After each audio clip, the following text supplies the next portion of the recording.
بسم اللہ الرحمن الرحیم باب فی الجنب ینام قبل ان یغتسل باب فی الوضوء للجنب اذا اراد ان ینام۔ بھئی یہ دو باب یکے بعد دیگرے ہیں، ان ابواب کے اندر اختلاف کوئی نہیں ہے، لیکن دونوں ابواب کا مقصد یہ ہے کہ جب آدمی اپنی بیوی سے صحبت کر لے، اب صحبت کرنے کے بعد اگر اس کے دوبارہ صحبت کرنے کا ارادہ ہے یا صحبت کرنے کا ارادہ نہیں، سونے کا ارادہ ہے، تو اس میں 3 درجات ہیں۔ اس آدمی کے لیے 3 درجے ہیں۔ فضیلت کا اعلیٰ درجہ یہ ہے کہ آدمی غسل کرے، غسل کر کے سو جائے یا غسل کر کے دوبارہ صحبت کرے۔ فضیلت کا دوسرا درجہ یہ ہے کہ آدمی وضو کرے، جیسے نماز کے لیے وضو کرتا ہے ویسے وضو کرے، پھر اگر صحبت کرنی ہے تو صحبت کر لے، سونا ہے تو سو جائے، کچھ کھانا پینا ہے تو پھر کھانا پینا کر لے۔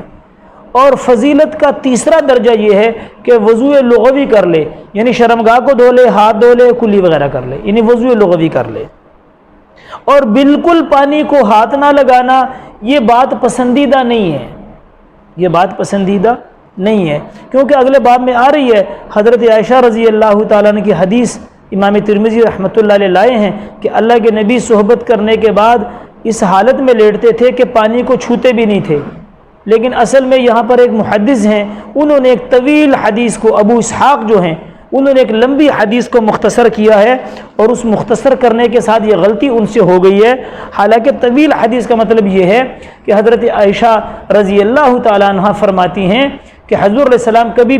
رات کے شروع میں صحبت کرتے، رات کے شروع میں جو صحبت آپ علیہ السلام کرتے اس میں آپ غسل کر کے پھر آرام فرماتے تھے، لیکن کبھی آپ علیہ السلام تہجد پڑھنے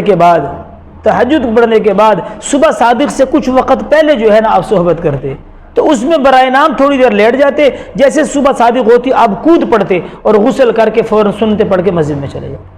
لیکن ابو اسحاق نے حدیث کو اتنا مختصر کیا کہ یہ معلوم ہو رہا ہے کہ وہ پانی کو ہاتھ ہی لگاتے تھے، حالانکہ یہ بات پسندیدہ ہی نہیں ہے۔ اور اللہ کے نبی نے یہ جو وضو لغوی کیا ہے یہ بھی بیان جواز کے لیے کیا، وگرنہ اللہ کے نبی تو غسل کرتے تھے۔ اب یہ غسل کرنا تو چلو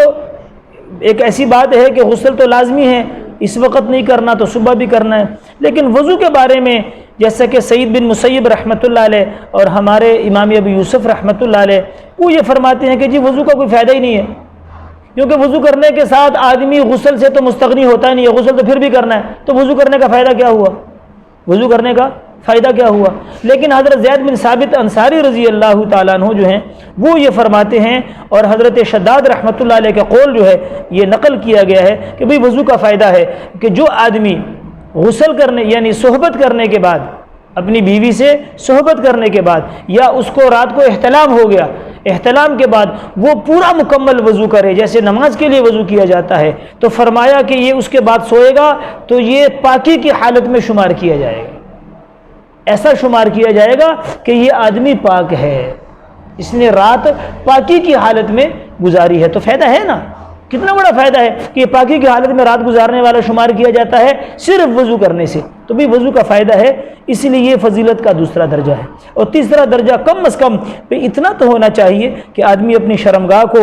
رانوں وغیرہ کو، ہاتھ کو اور منہ کو جو ہے وہ دھو لے۔ اور تیسری بات یہ ہے کہ بعض لوگ کہتے ہیں کہ غسل کے دوران کوئی کھانا پینا نہیں چاہیے، کسی کے ساتھ ہاتھ نہیں ملانا چاہیے، سارے ابواب انشاءاللہ آگے آ رہے ہیں، اس میں سارے ابواب کے اندر انشاءاللہ ہم اس کی وضاحت کریں گے، یہ بات غلط ہے، ایسا نہیں ہے۔